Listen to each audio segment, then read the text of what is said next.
slice of life, though. I'm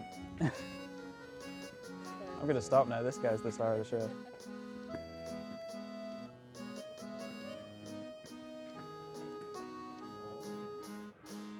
Very loud ball, eh?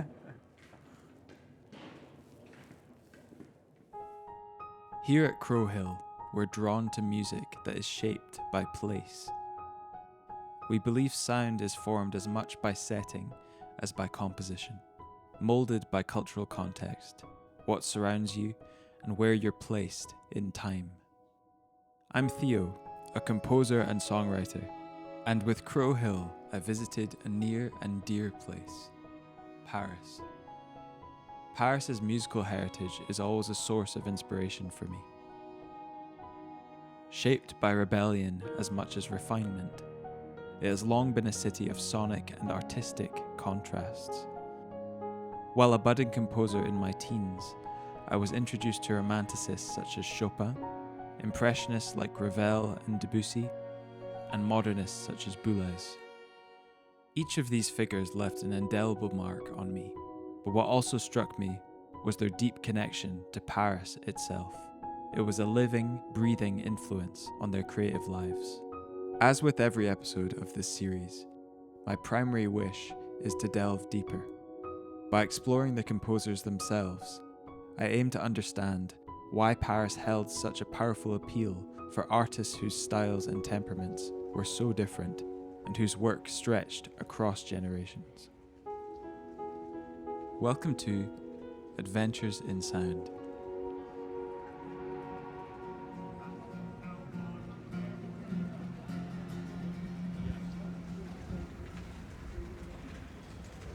We began our journey on the hilltop neighbourhood of Montmartre to explore one of Paris's most whimsical yet broadly influential figures.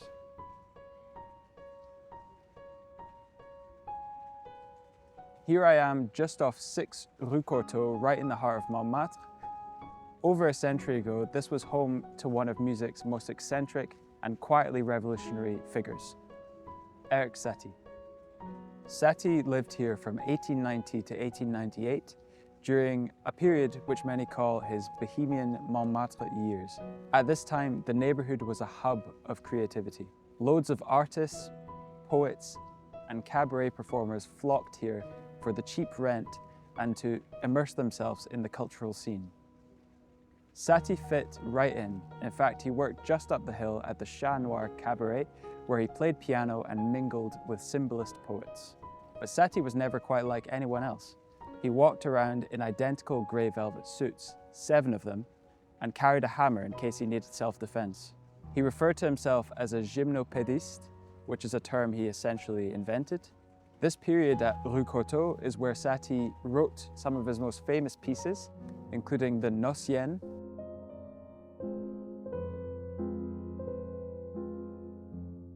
and the Gymnopédie.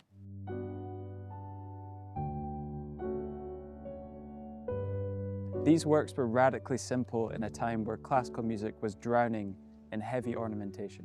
Satie stripped everything down to its essence, slow, spacious melodies suspended over simple harmonies. It's this quality, music that creates an atmosphere rather than demanding attention, that makes Satie one of the earliest pioneers of what we now call ambient music. Long before Brian Eno coined the term, Satie was imagining music that was more part of an environment than a spectacle. He coined a concept called furniture music, which is music that's meant to blend into the background and be a part of life rather than a performance. Brian Eno, credited with defining the modern ambient genre, explicitly cited Satie as a precursor. You can hear Satie's influence in the slow tempos, repeating patterns and structures of minimalist composers like Steve Reich and Philip Glass, as well as modern ambient composers like Aphex Twin and neoclassical composers such as Olafur Arnalds and Nils Frahm.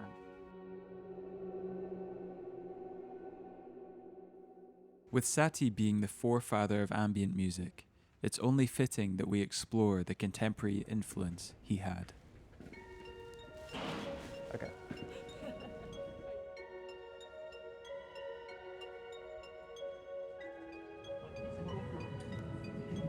in Paris.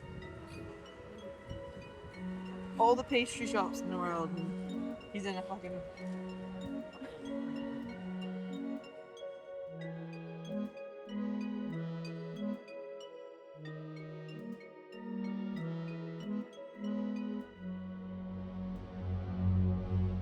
We're heading to Motto Books for a Patch Point pop-up.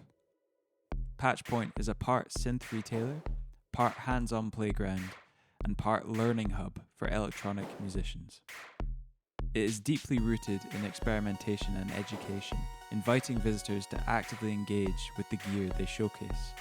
I can't help but notice the striking and unique instruments on Darren's table. A few of them being Siet Lombards, which are a family of wooden encased, experimental electronic instruments created by instrument designer Peter Blasser. Rather than following traditional keyboard layouts, they invite intuitive, tactile interaction. I asked Darren if he could walk us through what they are capable of. So now I have you can hear it's much quicker, so it's a multi-tap delay. That's kind of the way that you can. This one is going through a filter.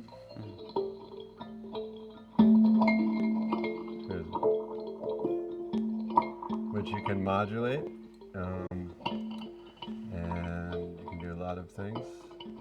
So I think the most interesting new development in the world of Siet Lombard is he's started gold leafing the wood, and what that does is that acts as like an antenna. You can see when I... Oh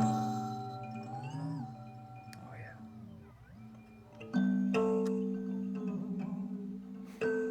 You have this, he added these basically added these gestural controllers to the instrument, which is super nice. And you can do those, like a very simple thing I really like to do is just put it into the reverse. So that way you play, let's do it faster so we're on multi-tap. So we're on delay. Huh?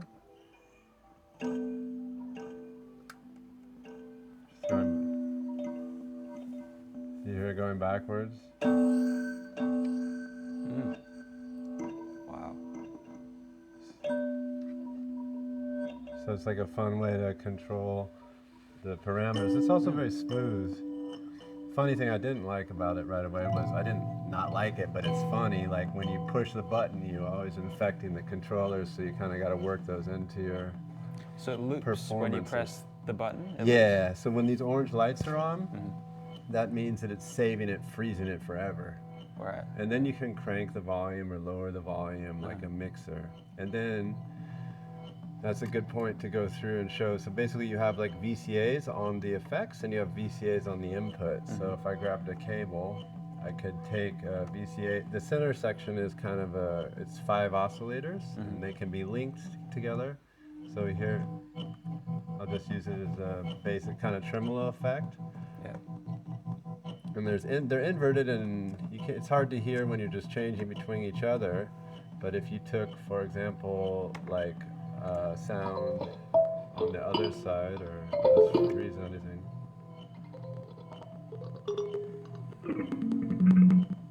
And well, it's probably better with doesn't really matter. And you put it here, then you have like, it's doing like a rotary effect. So that's so cool, because all the instruments are stereo. So that's like kind of a nice, and then they're like, depending on where you have the feedback set, they'll... So if someone had this instrument, how would one like get used to these parameters? Because I've noticed there's no like labeling at all.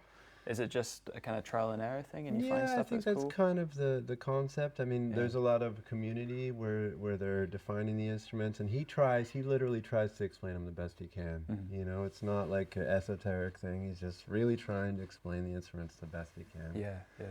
And it's really just outside of the box of normal instruments, and so there are manuals, and he tells you like what each thing does.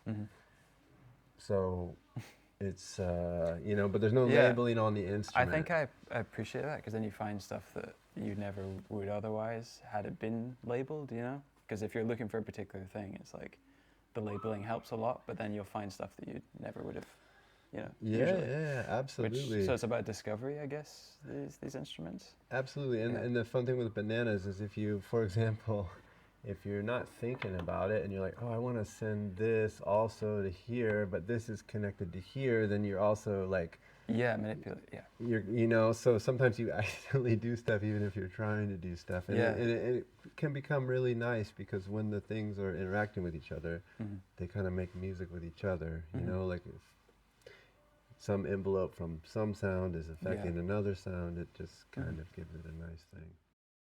Keen to find out more, I want to sit down with Darren to understand Patch Point as an entity and his connection to Paris itself. Why Paris is my question, I guess. Why would you pick here? I fly over a lot, and I always see it from the airplane. I've never been here, and I was here for that show in June. I'd never been here before, and it just seems they have a particular like way of looking at and finishing things. Like I never thought it was a city for architecture or buildings, but the buildings are built really well here. Yeah, people have taste in a way, I think. So it seems, and the bookstore, it seemed like something I wanted, you know, someplace I wanted to experience for a bit. So you're getting quite a lot of footfall in here, and people are interested in. Yeah, I would say not like tons, but the people who come are super excited to finally be able to, you know, try the instruments. And the funny thing about Paris is like a lot of people contacted us and they work. You know, in Berlin, it's like, in Berlin people are like coming at whatever hour, Lisbon too, because there's a lot of tourists. But here, people are like, oh yeah, can I come in my lunch break? You know? And, or I'm coming after work. So, only people that have passed through during the day or not on the weekend are people that were passing through. Right. So like us. Yeah. What struck me was how intentionally open Darren seemed to keep the space.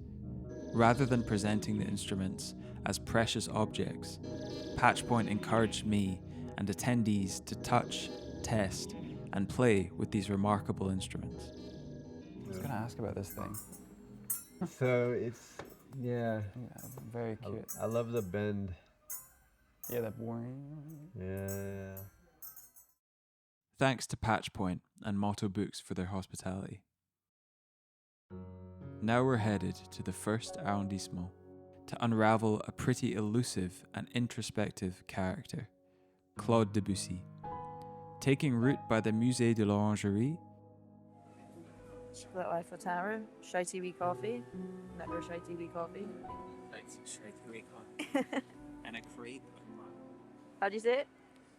Well, the pronunciation is crepe, but Emily in Paris says crepe, so... And as a Frenchman, how would you say it? Crepe. I follow Emily's... Crepe. It was a fitting setting to explore parallels between Debussy and Monet, who shared an artistic approach that leans on atmosphere, pacing, and gradual shifts in tone. We're outside the Musée de l'Orangerie, which is home to Monet's vast, immersive water lilies.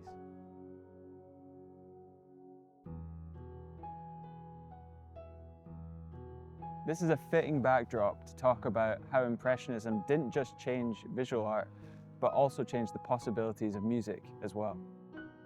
Claude Debussy became a cornerstone of the Impressionist movement, although he famously shunned the term.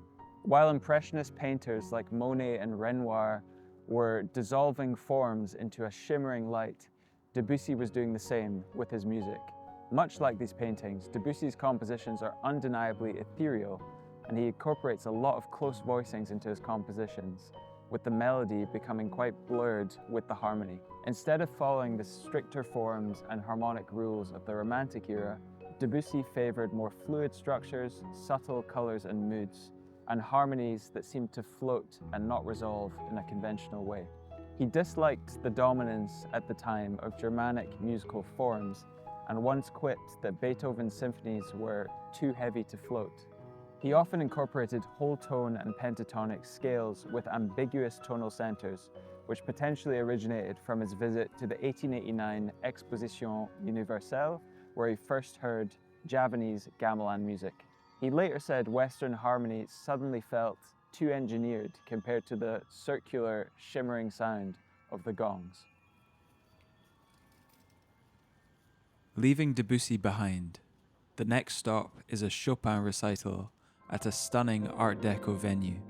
Renowned for its exceptional acoustics, the space is crafted like a violin's resonant body, providing an ideal setting for his music. Grounded in Romanticist ideals, Chopin symbolizes a return to the piano as a direct, expressive instrument.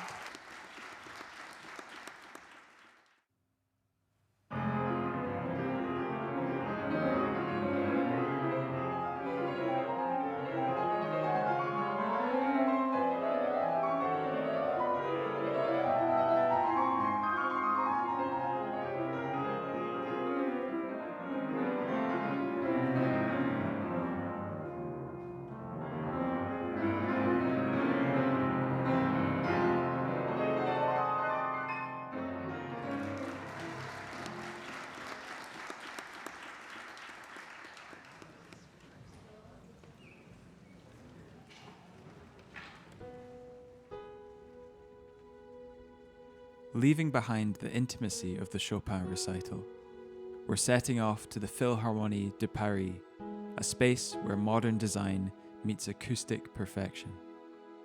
Guided by the pioneering vision of Pierre Boulez, the hall reflects his meticulous nature, conceived to capture every nuance of sound, allowing music to unfold with a remarkable clarity and depth. We're here at the Philharmonie de Paris, built in 2015 in the Parc de la Villette. It was conceived as a major cultural project to expand the Cité de la Musique and provide Paris with a world-class symphonic venue. Its largest hall, designed by architect Jean Nouvel, is named the Grande Salle Pierre Boulez, which reflects the association's deep connection with this composer and conductor.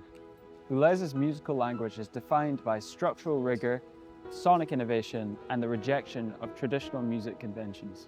He reacted strongly against musical traditions he deemed arbitrary, stylistically stagnant, and overly sentimental.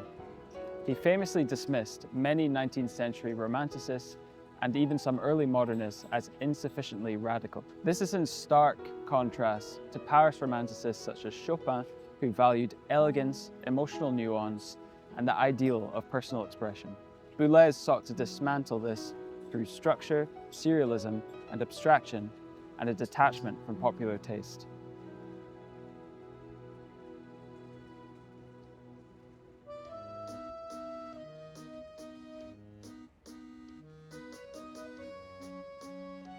From Satie's quietude to Debussy's ethereal forms, Chopin's intimate romanticism to Boulez's architectural precision, Paris reveals itself as a city that thrives on contrast. It has shown me that a city and a creative life is richest when it embraces these polarities. It's got a flashbang messed up. Get that one. Right. 3, 2. Ah! And that music does not thrive in perfect isolation, but through the embracing or subverting of attitudes that came before you. I've been to Paris many times, but never with this kind of focus. Experiencing the city through its eclectic musical figures and musical spaces gave familiar places a new depth, and it ended up meaning more to me than I expected.